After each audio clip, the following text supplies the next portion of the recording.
দর্শক আসসালামু আলাইকুম। ইলন মাস্ককে আমরা সবাই চিনি। এই মানুষটাকে চেনে না এখন পৃথিবীর এমন কোনো মানুষ বোধহয় খুঁজে পাওয়া যাবে না।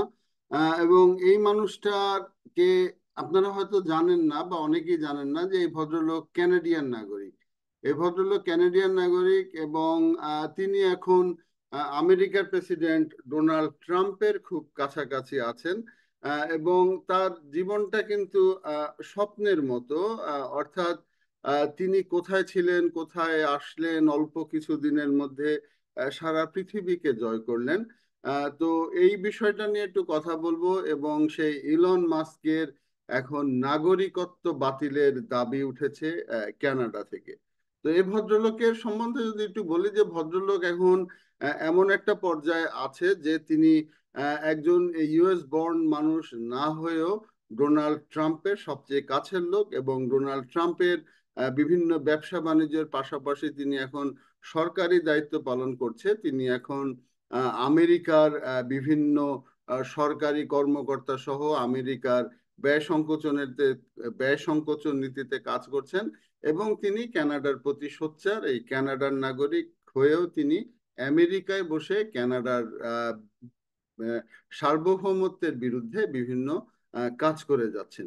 তো তার এই বিরুদ্ধে এই সার্বভৌমত্বের বিরুদ্ধে যে কাজ, এই কাজের জন্য ক্যানাডিয়ান মানুষরা ক্ষুব্ধ। তুমি একজন কানাডার নাগরিক হয়ে তুমি কেন কানাডার বিরুদ্ধে কাজ করবে, যে কারণে পার্লামেন্টে একটি পিটিশন দায়ের করা হয়েছে।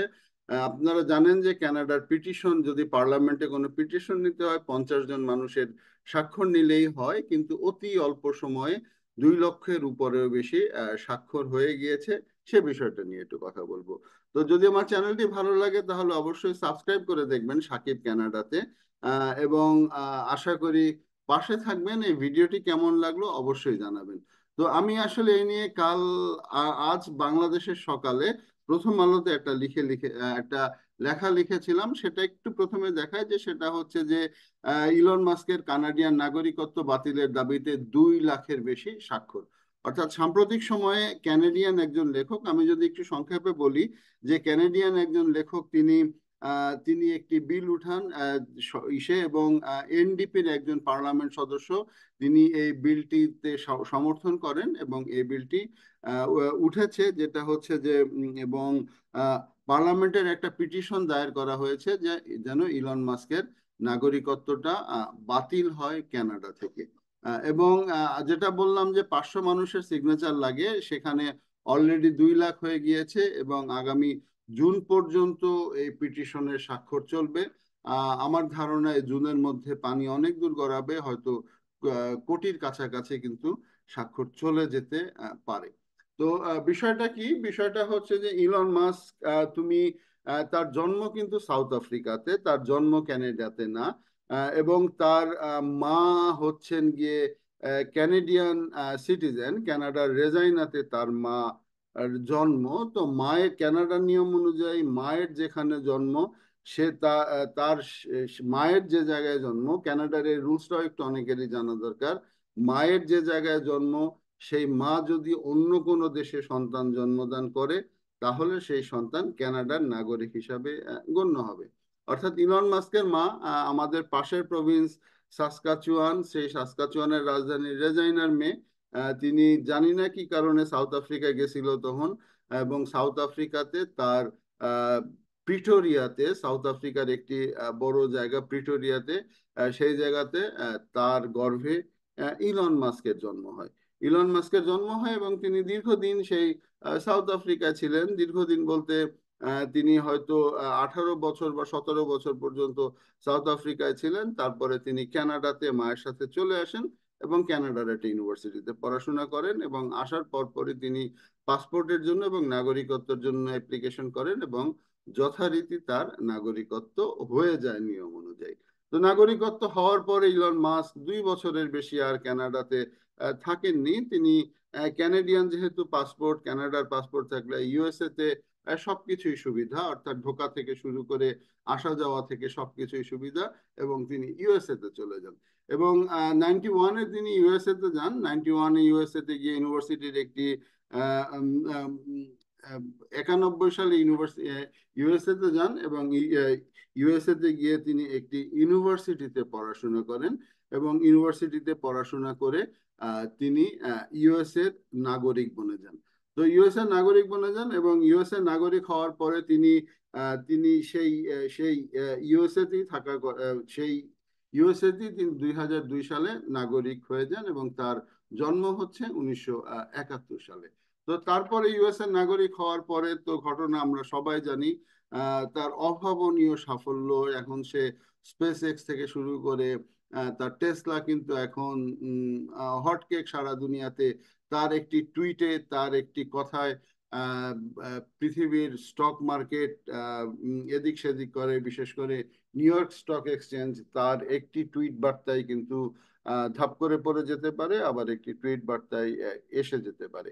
তো এত বড় একজন ধনকুবে, সেই ধনকুবে যখন ডোনাল্ড ট্রাম্প ক্ষমতায় আসেন, ডোনাল্ড ট্রাম্পের তিনি সাথে সাথে থাকেন এবং তাকে প্রচুর পরিমাণে চাঁদা দেয় এবং ডোনাল্ড ট্রাম্প নির্বাচনে জয়ী হওয়ার পর থেকে তার টেসলার সহ তার অন্যান্য স্টকগুলির দাম কিন্তু অনেক বেড়ে যায়। অর্থাৎ তিনি যে পরিমাণ চাঁদা দেন তার কয়েক গুণ চাঁদা তিনি ইলেকশনের 7 দিনের মধ্যেই কিন্তু তিনি টেসলা নিয়ে উঠিয়ে নিয়েছেন। তো যাই হোক, এখন কানাডা কেন তার নাগরিকত্ব, এবার আসল জায়গায় আসি, এইসব প্যাচাল না পাইরা, যে সেটা হইতেছে কানাডা আহ, যেটা বলতেছে যে সেটা হইতে তিনি এসেই তিনি আহ, মানে যখন ডোনাল্ড ট্রাম্প বলা শুরু করেন তার সুরে সুর মিলিয়ে তিনি কানাডাকে 51তম স্টেটের কথা বলেন। ইভেন জাস্টিন ট্রুডো যখন পদত্যাগের সিদ্ধান্ত নেয় তখন তাকে বেবি গার্ল বলে, baby girl you are no more prime minister in Canada, বা এই টাইপের তিনি একটি কথা বলেন। তো এটা জাস্টিন ট্রুডোকে আমরা অনেকেই পছন্দ হয়তো করি না, সেটা ব্যক্তিগত ব্যাপার, কিন্তু তিনি একটি পোস্ট হোল্ড করেন। তিনি যখন একজন দেশের, একটি স্বাধীন সার্বভৌম দেশের প্রধানমন্ত্রীকে যখন কোনো এক ব্যবসায়ী যখন বেবি গার্ল বলে সম্বোধন করেন, এটা কিন্তু আসলে একটি জাতির সার্বভৌমত্বের জন্য হুমকির সম্মুখীন।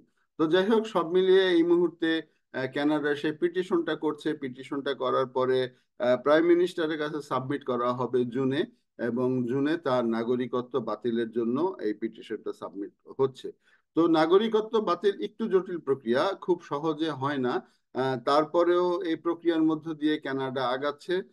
যদি জুনের পরে হয়তো তার নাগরিকত্ব বাতিল হতে পারে, তবে একবার যেহেতু তিনি যেহেতু কানাডার জন্মসূত্রে নাগরিক না, তিনি এখানে জন্মাননি, যেহেতু তার নাগরিকত্ব বাতিল করা হয়তো সম্ভব। এবং যদি নাগরিকত্ব বাতিল হয়ে যায়, তিনি আবার যদি নাগরিকত্ব চান তাহলে তার 10 বছর অপেক্ষা করতে হবে। তো আপনারা জানেন যে এখন আমেরিকার আহ, যারা নিম্ন আয়ের মানুষ, যারা মধ্যম আয়ের মানুষ, তারা হতাশাগ্রস্ত। এবং এই নিয়ে আমেরিকার মধ্যে হতাশা চলছে। ইলন মাস্কের মতো লোকরা আজকে আমেরিকা সহ সারা বিশ্ব তারা শাসন করার চেষ্টা করছে। তো দেখা যাক ভবিষ্যতে কি হয়। এবং আরেকটা জিনিস একটু বলে রাখি, যারা এই ভিডিওটি এখনো দেখছেন, আরেকটা জিনিস একটু বলে রাখি যে ইউএস এর কিন্তু কানাডার অন্যতম একটি টার্গেট হচ্ছে যারা ডোনাল্ড ট্রাম্পের অ্যালাই, যারা ডোনাল্ড ট্রাম্পের ব্যবসায়ী, তাদের ব্যবসা কানাডাতে শেষ করে দেওয়ার একটা কানাডার একটা লক্ষ্য রয়েছে। এবং সেই সেন্সে এই আগামী 1 সপ্তাহের মধ্যে বড় ধরনের যে একটি 10% থেকে 25% যে একটি ট্যারিফ, সেই ট্যারিফ আসছে। সেক্ষেত্রে আহ, টেসলার বাজার কানাডা থেকে অলমোস্ট শেষ হয়ে যাবে এবং ডোনাল্ড ট্রাম্পের অন্যতম বন্ধু ইলন মাস্ককে দিয়েই হয়তো কানাডা তার যে এই যে ডোনাল্ড ট্রাম্পের যে অন্যায় যে ট্যারিফ, সেই ট্যারিফের আস্তে আস্তে জবাব দেওয়া শুরু করবে। এতক্ষণ সঙ্গে থাকার জন্য ধন্যবাদ। আসসালামু আলাইকুম।